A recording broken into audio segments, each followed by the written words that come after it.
Hello guys, welcome back to my channel. Polytechnic सफर में आप लोगों का स्वागत है। तो आज मैं लेकर आया हूं पॉलिटेक्निक एंट्रेंस एग्जाम के लिए फिजिक्स का मोस्ट इंपॉर्टेंट क्वेश्चंस। और ये फिजिक्स का मोस्ट इंपॉर्टेंट क्वेश्चंस क्यों है? क्योंकि आपके एग्जाम में कई बार ऐसे क्वेश्चंस पूछे गए हैं। और ये सबसे ज़्यादा इंपॉर्टेंट इसलिए हो जाता है क्योंकि मैंने भी 2023 में पॉलिटेक्निक का एग्जाम दिया था, जिसमें मेरा रैंक 18 आया था। और मैं यूपी पॉलिटेक्निक का सबसे नंबर 1 पॉलिटेक्निक जीपीएल में पढ़ा था। ठीक है, गवर्नमेंट पॉलिटेक्निक लखनऊ। तो अगर आप भी ऐसे टॉप के कॉलेज में पढ़ना चाहते हैं तो इस वीडियो को जरूर से जरूर देख लीजिएगा। तो चलिए, आपका ज्यादा समय नहीं बर्बाद करता हूं, मैं लेकर चलता हूं क्वेश्चंस पर।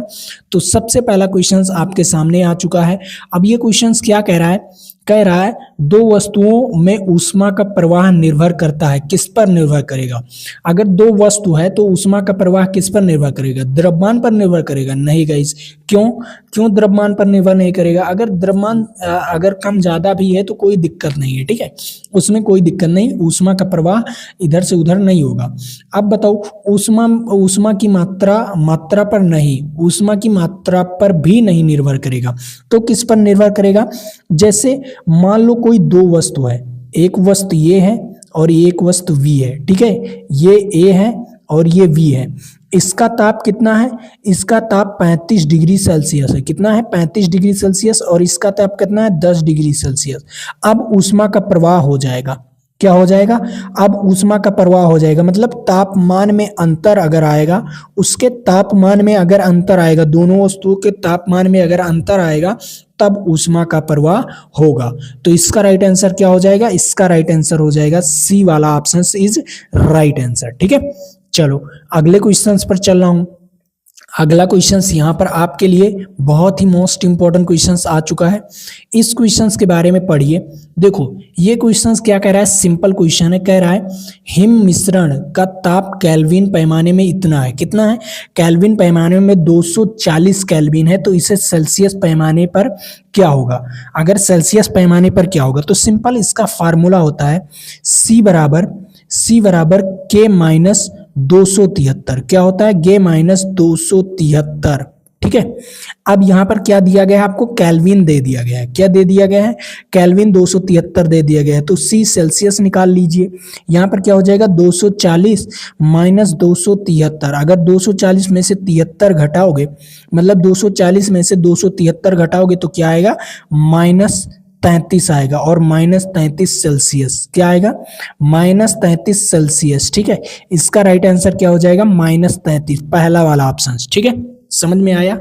अब देखो सूत्र क्या होता है। पहला नंबर ये तो मैंने आपको लगाकर बता दिया, लेकिन आप कैसे लगाओगे इसका पूरा संपूर्ण सूत्र मैं आपको बता दे रहा हूं। देखो ध्यान से इस सूत्र को देखिएगा। ठीक है, ध्यान से। क्या होता है? C/5। क्या होता है? C/5। अगर इससे हमें फ़ारेनहाइट में बदलना है तो कौन सा सूत्र हो जाएगा? F-32/9। ठीक है, बराबर क्या हो जाएगा? K minus 273/5। ठीक है, ये हो गया आपका संपूर्ण सूत्र। ठीक है, ये हो गया आपका मोस्ट इंपॉर्टेंट सूत्र। अब इस सूत्र को आप लोग जरूर से जरूर याद कर लीजिए। Very very most important. अगर आपको सेल्सियस से फ़ारेनहाइट तो ये दो फार्मूला, अगर आपको फ़ारेनहाइट से केल्विन तो ये दो फार्मूला, अगर आपको सेल्सियस से केल्विन बदलना है तो ये दो फार्मूला, अगर आपको क्या बदलना है, अगर आपको फ़ारेनहाइट से सेल्सियस तो ये तो आप लोग जान ही गए हो। ठीक है, ये चीज़ें हैं, बहुत मोस्ट इंपॉर्टेंट सूत्र है। ठीक है, तो इस सूत्र को आप अपने कॉपी में नोट कर लीजिए और अपने दिमाग में। ठीक है, चलो अगला क्वेश्चन। अब अगला क्वेश्चन आ गया है इससे इस फार्मूले को। अब ये भी फार्मूला आपका एक नया फार्मूला आ गया है इस क्वेश्चंस में, तो इस क्वेश्चंस को आपको समझना पड़ेगा। तो देखो क्या कह रहा है? दो वस्तुओं के ताप में इतना फ़ारेनहाइट का अंतर आता है। क्या आता है? इतने फ़ारेनहाइट का अंतर आता है। तो सेल्सियस में कितने का अंतर आएगा, कितने का अंतर होगा ये बताना है। ठीक है, दो ताप के अंतर क्या आता है, मतलब दो फ़ारेनहाइट के ताप में क्या आता है? 45 डिग्री का अंतर आता है। तो क्या सेल्सियस में कितना अंतर आएगा? तो अंतर निकालने के लिए सिंपल फार्मूला है ΔC/5। क्या होता है? ΔC/5 ΔF/9। ठीक है, क्या हो जाएगा? ΔF/9। बस इसी फार्मूले पर आपको रख देना है और सिंपल आपका सूत्र बन जाएगा। तो देखो डेल्टा सी बराबर क्या हो जाएगा, डेल्टा एफ का मान आपको 45 दिया गया, 45 और ये 5 यहाँ पर आकर गुणा हो जाएगा तो 45 गुणे 5 और बटे में 9, 9 पचे 45 क्या हो जाएगा, 9 पचे 45 तो डेल्टा सी बराबर 25, 25 कितना आएगा, डेल्टा सी बराबर 25 सेल्सियस का अंतर आएगा। कितने सेल्सियस का आएगा, 25 सेल्सियस का अंतर आएगा। समझ में आ गया, कितने सेल्सियस का अंतर आएगा, 25 सेल्सियस का अंतर आएगा। ये चीज ध्यान में रख लीजिए, ठीक है। चलो अब मैं अगले नंबर क्वेश्चंस पर चलता हूं। अगला नंबर क्वेश्चंस भी आप लोगों के लिए वेरी वेरी मोस्ट इंपॉर्टेंट। अब यहां पर आ गया अगला नंबर क्वेश्चन। इस क्वेश्चंस को समझते हैं, ये भी आपके लिए वेरी वेरी मोस्ट इंपॉर्टेंट है। देखो ये क्वेश्चंस क्या कह रहा है, सिंपल क्वेश्चन है तो इसे समझना भी जरूरी है। देखो क्या कह रहा है, गर्म करने पर एक वस्तु का ताप में कितना, इतने सेल्सियस की वृद्धि होती है। अब देखो चाहे वो अंतर हो या वृद्धि, वृद्धि का मतलब क्या हुआ, पहले कितना रहा होगा, x रहा होगा और अब कितना हो गया, x प्लस 40 हो गया, ठीक है। क्या हो गया, x प्लस 40 हो गया। समझ में आया। तो फ़ारेनहाइट पैमाने पर इसकी वृद्धि कितनी होगी, तो सिंपल वही फार्मूला लगेगा, मैंने आपको ऑलरेडी बता रखा है कितनी वृद्धि होगी। आइए समझते हैं। देखो डेल्टा सी अपान 5 बराबर डेल्टा एफ अपान क्या होता है, 9। अब यहां पर देखो क्या हो गया, डेल्टा सी का मान दिया गया, डेल्टा सी का मान कितना दिया गया है, 40, कितना दिया गया है, 40 बटा 5 बराबर क्या हो जाएगा, डेल्टा एफ अपान 9। अब यहां से कटेंगे 8, 8 पंचे 40 तो 9 8 72 कितना आएगा, डेल्टा एफ बराबर कितना फ़ारेनहाइट आएगा, 72 फ़ारेनहाइट आएगा। कितना आएगा, 72 फ़ारेनहाइट इज राइट आंसर। कौन सा option, C is right answer, 72 Fahrenheit. ठीक है, समझ में आ गया, कितने फ़ारेनहाइट आएंगे, 72 फ़ारेनहाइट। बहुत आसान क्वेश्चन है, बस आपको समझने की जरूरत है। एक समय आप लोग अगर समझ जाओगे तो फिर आपको कोई चीज समझने की जरूरत नहीं पड़ेगी, सिंपल आप लोग लगा सकते हो। ठीक है, चलो अब मैं अगले क्वेश्चंस पर चलता हूं। अगला क्वेश्चंस, इस क्वेश्चंस के बारे में बताइए, बहुत ही मोस्ट इंपॉर्टेंट क्वेश्चन है। अब ये क्वेश्चंस क्या कह रहा है, दो वस्तुओं के ताप में 25 डिग्री सेल्सियस का अंतर है तो उसके परम तापक्रम में यह अंतर होगा। अब बताओ परम तापक्रम में कितना अंतर होगा, 25 डिग्री सेल्सियस। देखो अब यहाँ पर सिंपल कुछ नहीं करना है, क्या कह रहा है, डेल्टा सी बराबर क्या हो जाएगा, K माइनस 273। क्या करना है, K माइनस 273 कर दीजिए, बस आपको कुछ करना ही नहीं है। कितना, K माइनस 273। ठीक, समझ आ गया।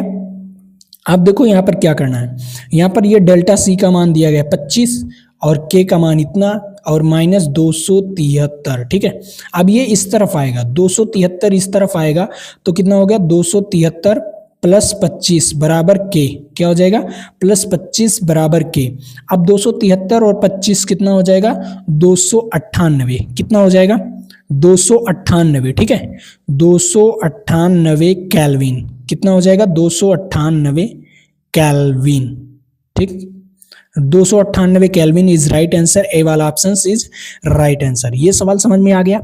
ठीक है, सिंपल मैंने फार्मूला लगाया, कोई दिक्कत नहीं। ठीक है, आप भी फार्मूला लगा सकते हो, जो मैंने पहला फार्मूला बताया था वही फार्मूला लगाया। अब यहाँ पर देख लो क्या है, बहुत मोस्ट इंपॉर्टेंट है। देखो क्या कह रहा है फ़ारेनहाइट और सेल्सियस मापी के एक एक खाने में मान में कितना अनुपात होता है, मतलब फ़ारेनहाइट और सेल्सियस के मान में कितना अनुपात होता है, इसको बताना है। तो सिंपल मैंने क्या पढ़ा था, डेल्टा सी बराबर डेल्टा सी अपान 5 और डेल्टा एफ अपान क्या होता है, 9। अब क्या बताना, फ़ारेनहाइट ऊपर रहेगा, तो फ़ारेनहाइट ऊपर रहेगा तो डेल्टा, कुछ नहीं करना है, यहाँ पर 9 को यहाँ पर गुणा कर दीजिए तो यहाँ पर क्या हो जाएगा, 9/5 और यहाँ पर डेल्टा एफ अपान क्या हो जाएगा, डेल्टा सी। ठीक है, क्या हो जाएगा, delta F upon delta C. तो क्या आया आपका आंसर, 9/5, मतलब फ़ारेनहाइट का ऊपर रहेगा। क्या रहेगा, फ़ारेनहाइट वाला ऊपर रहेगा, तो ऊपर रहेगा तो ये 9/5। इसका राइट आंसर क्या हो जाएगा, 9/5। बहुत सारे बच्चे 5/9 मार देंगे, ये गलत है। क्यों गलत है, क्योंकि आपको क्वेश्चंस में फ़ारेनहाइट और सेल्सियस के बारे में पूछा, पहले फ़ारेनहाइट फिर सेल्सियस, तो पहले फ़ारेनहाइट ऊपर रहेगा और सेल्सियस क्या रहेगा, नीचे रहेगा। तो क्या होगा, 9/5। क्या होगा, 9/5 इज राइट आंसर। ठीक है, समझ में आ गया होगा। ये questions very very most important है। चलो अगला क्वेश्चंस, अब इस क्वेश्चंस को आप लोग बताइए, लेकिन मैं उससे पहले कुछ और आपको इंफॉर्मेशन देता हूं। लेकिन आप लोग इस क्वेश्चंस को तुरंत कमेंट बॉक्स में लगा कर बताइए, तुरंत तुरंत की बात मैं बता रहा हूं। तो सबसे पहले आपको इस पीडीएफ को डाउनलोड करने के लिए कहां पर जाना पड़ेगा? पीडीएफ को डाउनलोड करने के लिए हमारे ऐप, नीचे डिस्क्रिप्शन बॉक्स में लिंक दिया हुआ है ऐप का, वहां से जाकर डाउनलोड कर सकते हो, या प्ले स्टोर पर सर्च करोगे पॉलिटेक्निक सफर के नाम से तो हमारा ऐप दिख जाएगा। ऐप में जाओगे फ्री मटेरियल वाले ऑप्शंस में, तो आपको ये पीडीएफ मिल जाएगा और कुछ वीडियो सॉल्यूशन मिल जाएगा फ्री में, और कुछ टेस्ट भी मिल जाएगा, ठीक है। और हाँ, टेलीग्राम ज्वाइन करना ना भूलिए, क्योंकि वहां पर सारे इंफॉर्मेशन दिया जाता है। अगर आपका टेस्ट करवाया जाता है हमारे ऐप पर, वैसे तो डेली टेस्ट होता है, लेकिन अगर आपका टेस्ट करवाया जाता है, कोई पर्सनल टेस्ट करवाया जाता है, तो आप लोग वहां पर तुरंत नोटिफिकेशन आता है। तो जाइए, टेलीग्राम को भी ज्वाइन कर लीजिए और ऐप को डाउनलोड करना ना भूलिए, ठीक है। चलिए अब इस क्वेश्चंस को लगाते हैं। ये क्वेश्चंस बहुत ही मोस्ट इंपॉर्टेंट है, बहुत ही मोस्ट इंपॉर्टेंट है, ठीक है। क्या कह रहा है?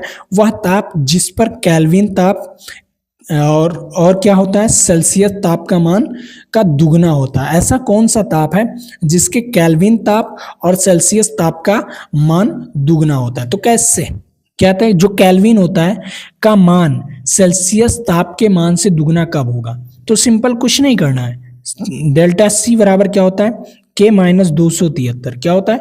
के माइनस 273। तो ऐसा कौन सा है कि दुगना हो जाएगा, मतलब सेल्सियस के मान का दुगना हो जाएगा केल्विन का मान?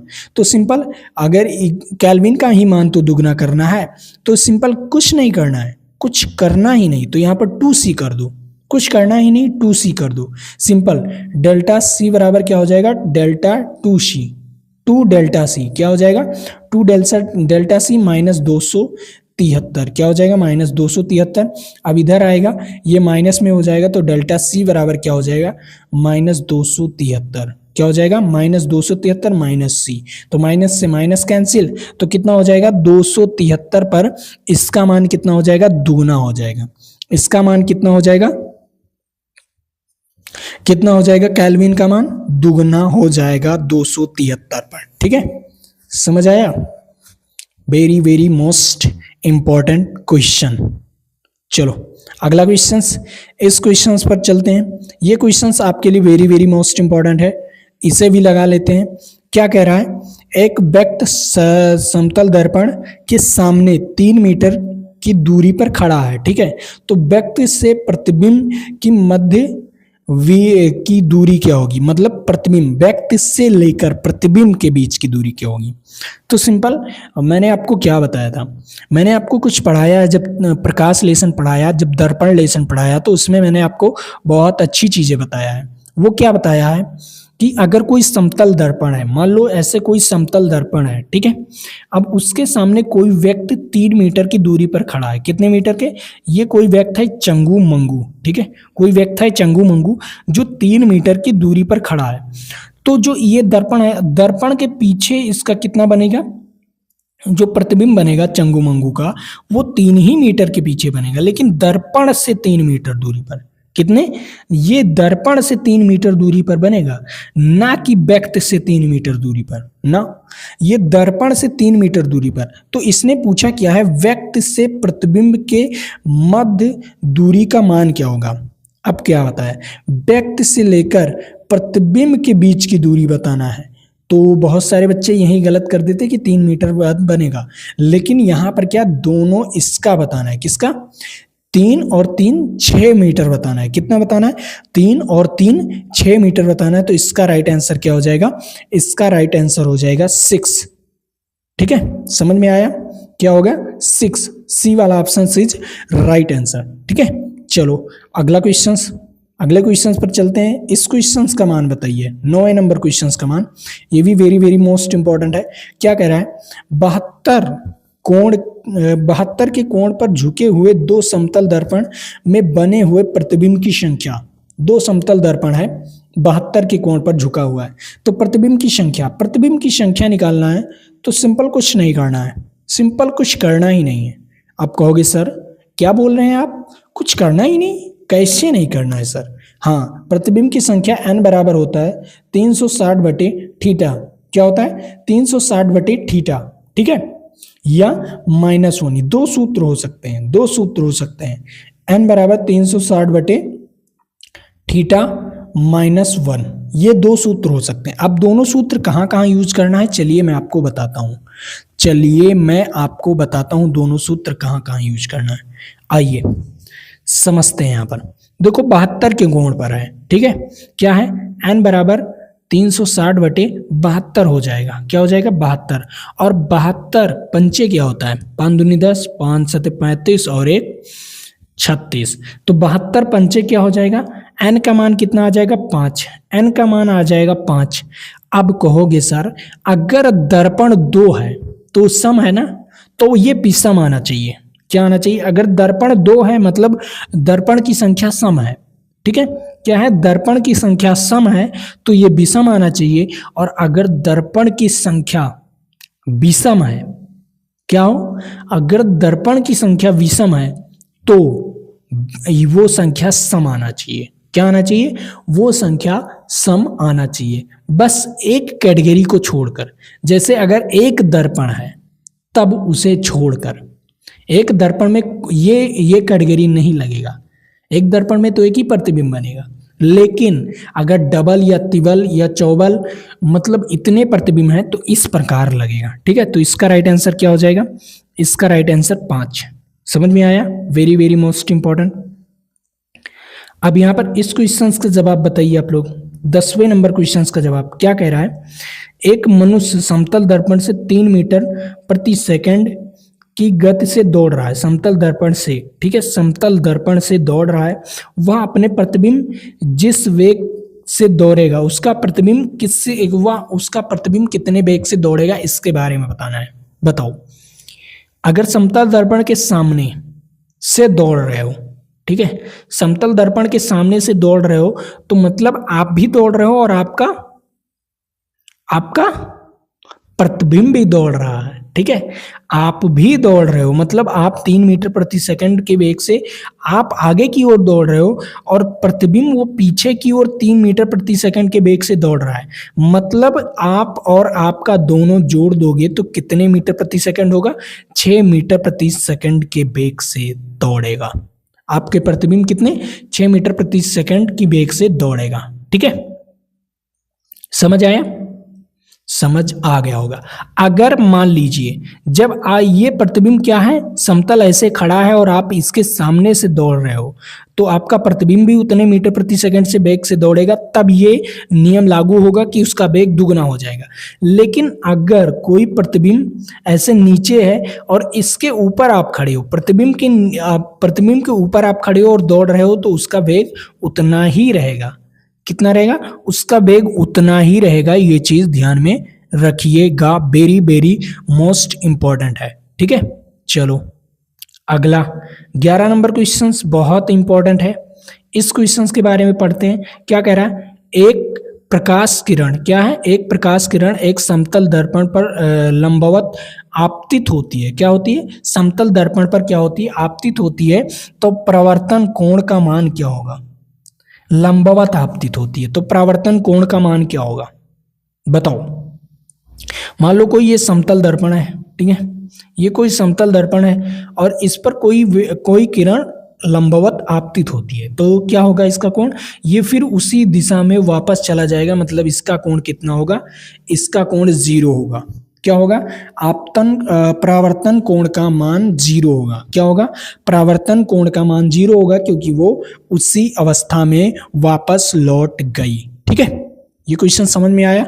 चलो अगला, समतल दर्पण की फोकस दूरी होती है अनंत। कितना होता है, समतल दर्पण की फोकस दूरी अनंत होती है। इसका राइट आंसर क्या हो जाएगा, V इज राइट आंसर, ठीक है।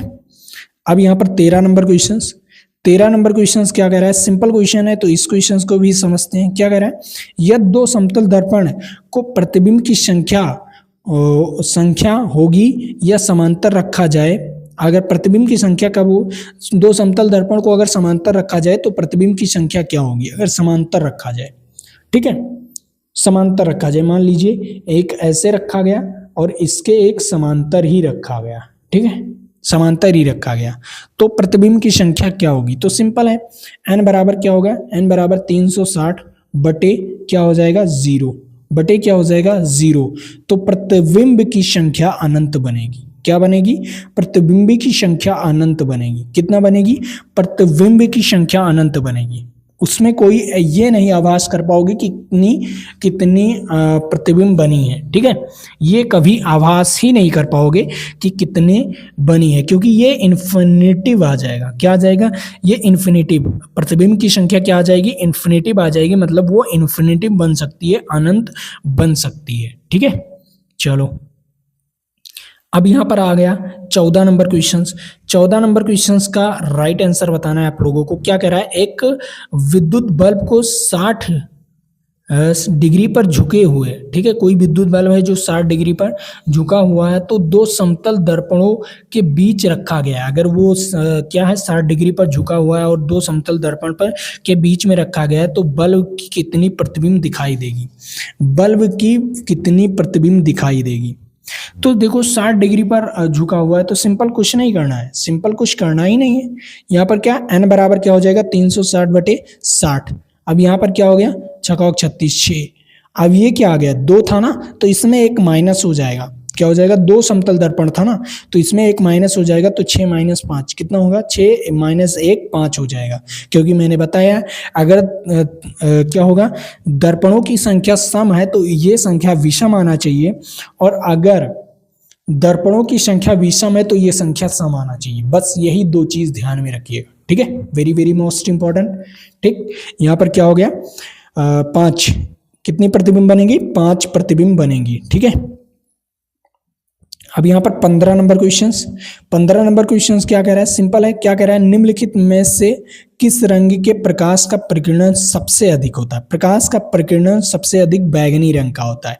किसका होता है? सबसे अधिक बैगनी, उसके बाद नीला। ठीक है, सबसे अधिक बैगनी, उसके बाद नीला। ठीक है, अब यहीं पर ये क्लास समाप्त होता है। तो मैं आप लोगों को एक इम्पॉर्टेंट इन्फॉर्मेशन देना चाहूँगा। अगर आपको टेस्ट देना है तो हमारे ऐप को डाउनलोड करना पड़ेगा। नीचे डिस्क्रिप्शन बॉक्स में लिंक दिया हुआ है, वहाँ से जाकर आप लोग ऐप को डाउनलोड कर सकते हो, और या प्ले स्टोर पर सर्च कर सकते हो, पॉलिटेक्निक सफ़र के नाम से हमारा ऐप दिख जाएगा। वहाँ से डाउनलोड करके आप लोग फ्री मटेरियल वाले ऑप्शंस में जाकर टेस्ट वाले ऑप्शंस में जाओगे तो आपको टेस्ट फ्री में मिलेगा।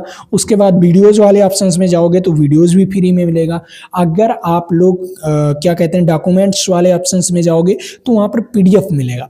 तो आप जाइए अभी डाउनलोड कीजिए, और हाँ, टेलीग्राम चैनल को ज्वाइन करना ना भूलिए, क्योंकि वहां पर सारे इंफॉर्मेशन दिए जाते हैं हमारे यूट्यूब चैनल के, और कब टेस्ट होता है, कब वीडियो अपलोड हुआ, कब लाइव आने वाले हैं, सारी चीजें वहां पर नोटिफिकेशन दिया जाता है। तो आज के लिए इतना ही। जय हिंद जय भारत। फिर मिलेंगे आपके साथ अगले वीडियो में।